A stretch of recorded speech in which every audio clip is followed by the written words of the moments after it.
Hello दोस्तों, okay electronic channel में आपका स्वागत है। तो आज हमारे पास एक ब्लूटूथ का स्पीकर आया है, देख सकते हैं इस तरह से। इसका प्रॉब्लम ये है कि ये कभी कभी बज रहा है, कभी बंद हो रहा है। ठीक है, इसे चेकर से तो ऐसा क्यों होता है, चलिए खोल के देखते हैं। देख सकते फ्रेंड्स, ये इसका मदरबोर्ड है और इसका बैटरी और स्पीकर देख सकते हैं। तो ये स्पीकर अंदर कॉल बार थोड़ा ख़राब है, तो इसलिए ये कभी कभी आ रहा है, कभी आ रहा है। तो हम स्पीकर को चेंज कर लेंगे। तो देख सकते हैं हमारे पास एक ख़राब ब्लूटूथ स्पीकर था, देख सकते हैं। तो इसका स्पीकर हम निकाल लिया है,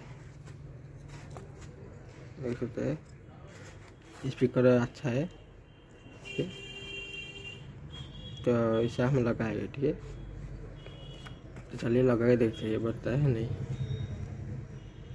देख सकते फ्रेंड्स, हमने इसे लगा लिया है।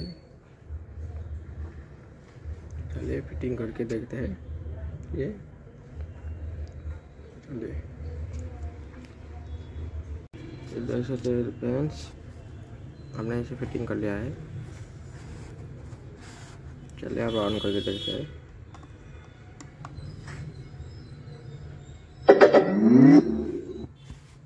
ब्लूटूथ मोड जैसे है ऑन हो गया।